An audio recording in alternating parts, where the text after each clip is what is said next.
The Witcher is the newest fantasy drama series released to Netflix today. Netflix was kind enough to send me a screener of the entire first season for review. The following review will of course be spoiler free, with footage and pictures used entirely from promotional material. You will unleash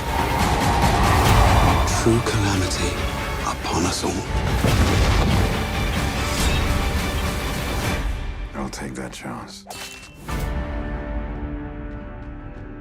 The Witcher is based on the book series of the same name by Polish writer Andrzej Sapkowski, which follows the story of Geralt of Rivia. Geralt is a Witcher, a mutated human bred to fight monsters and wicked beasts in this medieval world. Geralt struggles to find his place in the world, but when destiny intertwines his path with a powerful sorceress and a young princess, he will soon have to come to terms with a world he isn't entirely a fan of. I will be the first to admit both my excitement and limitations to this source material. Besides the second and third installments of CD Projekt's Red series of the same name, I don't know much of the universe. I was massively excited to see Netflix's take on it, and even more so to see a fan of the series, Superman himself, Henry Cavill, step into the role of Geralt. I'm one of these fans.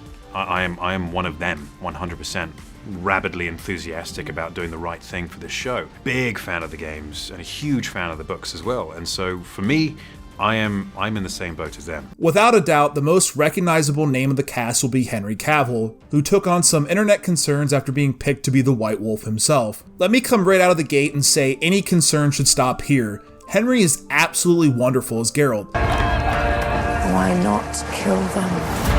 Because then I am what they say I am. Absolutely nailing the presence, his voice, and the physicality The Witcher brings. I'm a Witcher, I'd have heard it, just like I can hear your heart, which is pounding, like a liar's.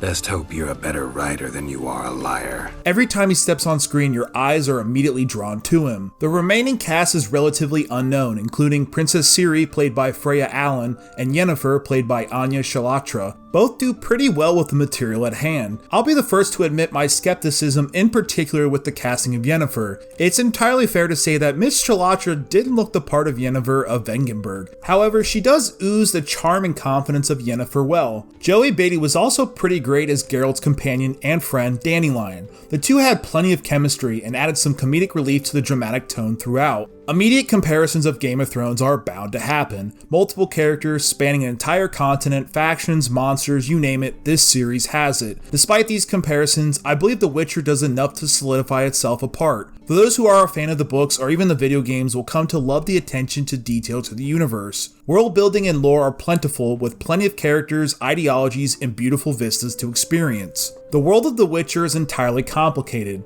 I had feared that show creator Lauren Schmidt-Hissrich might skip out on one aspect of the universe for another. For the most part, at least from my recollection, this universe remains pretty consistent. It's disgustingly brutal, full of violence, decapitations, and human acts more disgusting than any intestinal gutting you will see. One of the most appealing parts of the universe to me was the constant state of gray space. You often hear in the show the lesser of two evils. It's this balancing act of choices, this morally ambiguous, what would you do moment. Thankfully, the show's writers draw up plenty of these double-edged situations for Geralt to battle through. Geralt is a puzzling, well-developed character that I think most will fall in love with. Despite being of monstrous prestige, he eventually develops quite the name among the continent as the Monster Killer. However, despite his renowned prowess, Geralt might be more human than anyone around. In fact, despite the plethora of disgusting creatures the show does have, the most nasty creature of them all just might be humanity. This ideology, like in the video games, is dressed up nicely. Geralt isn't simply a white knight. He isn't simply a harsh monster hunter. He's an incredible blend of the two. Of course, for those wondering, the action is plentiful, with some breathtaking swordplay that rivals anything I've seen on television. Those who are squeamish will be covering their eyes as there is some gruesome violence, but it feels entirely fitting to this disgusting world. Battle sequences are large and done pretty well. I don't think it will remove Game of Thrones from its throne, but it's certainly an impressive feat for this creative crew. Perhaps the only issues I can name are the bloated runtimes, the lack of Geralt in the final episode, and buying into this universe.